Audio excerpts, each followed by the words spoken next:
One leg stretch. Ce mouvement est complexe. Il peut être pas toujours simple à enseigner, mais on va aller voir dans les détails comment est-ce que progressivement on peut amener notre élève à trouver sa biotenségrité et l'élasticité de son mouvement et la puissance aussi entre le diaphragme et la jambe, soutenu par le cadre de nos bras. Donc on est dans une extension de hanche, de genou, flexion de hanche qui vient soutenir l'organisation dans la marche ou dans la course. Donc c'est pour ça qu'il faut qu'on soit assez précis pour nourrir le corps dans sa fonctionnalité avec ce mouvement-là et que ce ne soit pas juste un mouvement décoratif. Alors je t'invite à allonger tes jambes devant toi. Là, on le prend depuis l'assise. On pourrait très bien le prendre depuis le sol. Je t'invite à prendre une jambe, replie une jambe exactement, et puis là, le bras extérieur va se mettre au niveau de la cheville, le bras intérieur à la jambe se met en haut du tibia, sur le plateau tibial. Voilà. Et puis ici, on va aller avec nos mains écarter le tibia. Donc en fait, on prend cet appui, on a une compression de nos mains et on va vouloir écarter. Voilà, pour nous donner cet espace scapulaire et informer vraiment tous les tissus du dos de cette écharpe latérale entre nos rhomboïdes, entre nos omoplates, et puis ce hamac longitudinal dans lequel la colonne va pouvoir se déposer. Donc, je t'invite à inspirer dans le dos, à pousser ton tibia dans tes mains, voilà, exactement, et à laisser, voilà, gonfler cette voile lombaire et à laisser cette colonne vertébrale se déposer dans le hamac.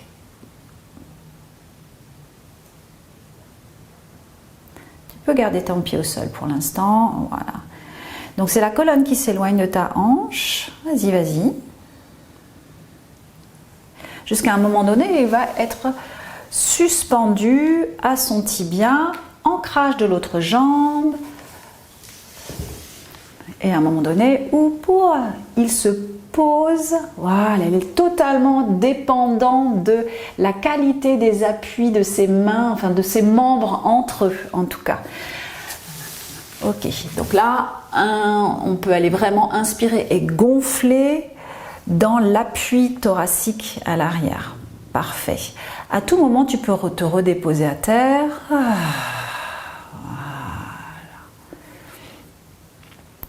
Et réinstaller ce volume entre tension et compression.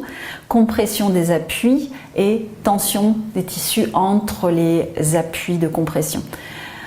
À présent, le tibia monte, il pousse dans les mains. Et tu vois en fait comment ton tibia monte et comment en fait les mains veulent rapprocher le tibia.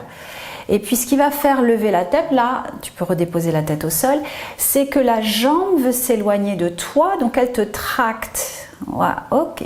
Et donc là, on peut voir eh bien, que la tête part en hyperextension avant d'aller en flexion. Donc on retourne au sol et le fait que tu vas pouvoir accompagner cette flexion avec ton regard. Donc ton tibia monte, tu écartes ton tibia avec tes mains, c'est ça, tu prépares le terrain, tu pousses ton genou en avant, c'est tes yeux qui descendent. Ok, et refais-le encore une fois.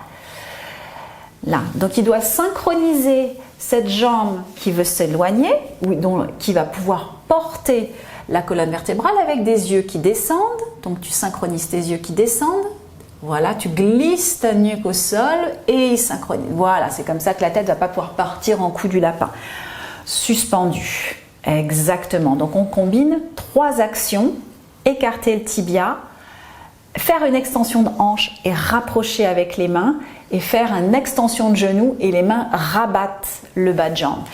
Et puis tu vas venir inspirer un peu plus dans le bas de ton dos et cette jambe va pouvoir se suspendre. La jambe gauche va se suspendre. La gauche. Ah, pardon, excuse-moi. La gauche, voilà. Et donc, tu peux la soulever, inspire, expire, voilà, se dire, ok, c'est bon, quoi. Et tu vas pouvoir changer de jambe, donc tu vas alterner une jambe et puis l'autre. Voilà. Et à chaque fois, le jeu, ça va être de récupérer l'appui, la qualité des appuis de compression. Et tu alternes. Voilà. Vous pouvez voir là cet immense espace. Et c'est vrai que c'est un mouvement où on a envie de tout refermer à l'avant. Voilà. Va shooter un peu plus loin. Imagine que tu as une cible avec des flèches, des fléchettes, et tu vas à chaque fois aller dans le mille. Ouais, avec vraiment le gros orteil, quoi. Voilà. L'intérieur de tes jambes qui s'allonge. Et puis tu vas pouvoir venir faire une petite pause. Redépose-toi à terre. Ok. À présent, on va être un peu plus spécifique sur l'organisation d'extension de hanche, extension de genou à l'aller, flexion de genou, flexion de la hanche au retour. Ça veut dire qu'on ne va pas aller chercher un développé comme on voit très souvent dans le single leg stretch, mais au contraire, c'est plus un enveloppé. Donc on va bien vérifier que c'est d'abord la hanche qui s'ouvre, ensuite c'est le genou. Ça nous demande de faire vraiment du rase-motte. Donc réinstalle-toi. Voilà. C'est d'abord la jambe qui s'éloigne pour t'inviter. Ok. Bien. Et donc la jambe va vouloir comme si glisser dessous. Donc extension de hanche, extension de genou. Voilà. Extra. Ouais. Et vers le bas, c'est ça, tu veux vraiment glisser avec ta jambe, parfait, comme si tu voudrais passer sous le tapis avec la jambe, là. Et pour le retour, ce serait frotter le tapis avec le pied,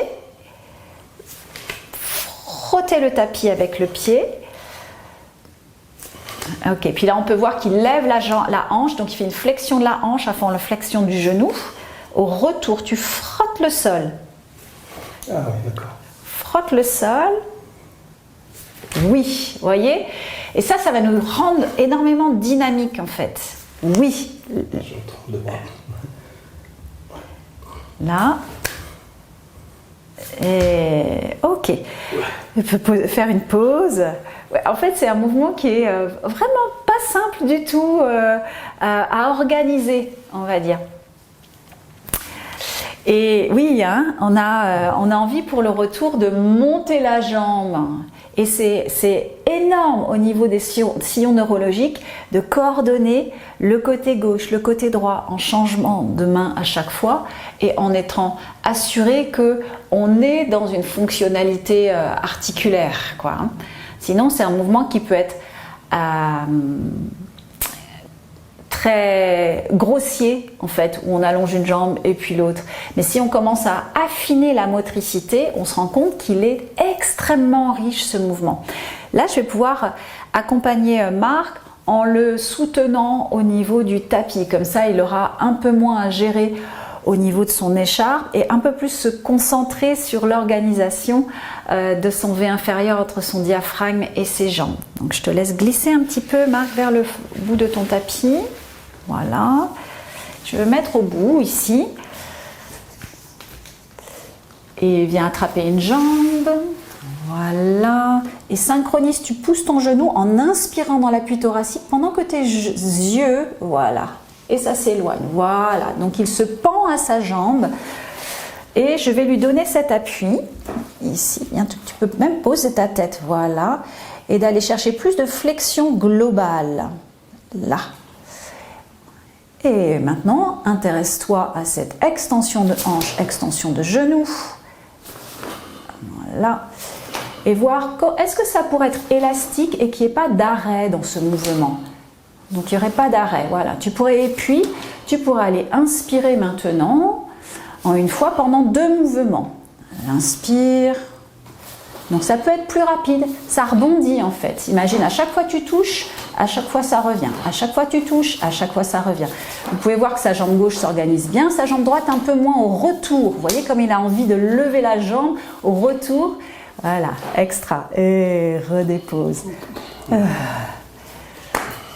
Voilà, ça peut être vraiment une aide d'aller porter l'élève dans son hamac tissulaire du V supérieur pour que la personne puisse bien s'organiser au niveau de ce changement d'appui et puis de l'organisation de ses bas de jambes. Là, on a une activation de nos extenseurs de hanches et à l'aller et au retour, c'est-à-dire que lorsque ma jambe revient vers moi, j'ai les extenseurs, mes ischio-jambiers viennent freiner d'un côté et accélérer sur l'autre jambe. Donc il y a cette synchronisation à trouver. Et plus on va aller, l'élève va pouvoir poser ses fémurs à l'arrière de ses jambes, et plus il va avoir le retour élastique. Et c'est ça qui nous intéresse. Ce ne serait pas juste d'aller sur une position, mais c'est de voir en fait la capacité que j'ai pas besoin d'énormément d'efforts si je suis bien organisée dans ma biotenségrité, de juste aller réaffirmer des appuis, des qualités au niveau de mes appuis, ma présence et surtout l'orientation de mes os dans l'espace, c'est-à-dire j'envoie loin mes jambes, mais j'existe aussi dans l'arrière de mon diaphragme.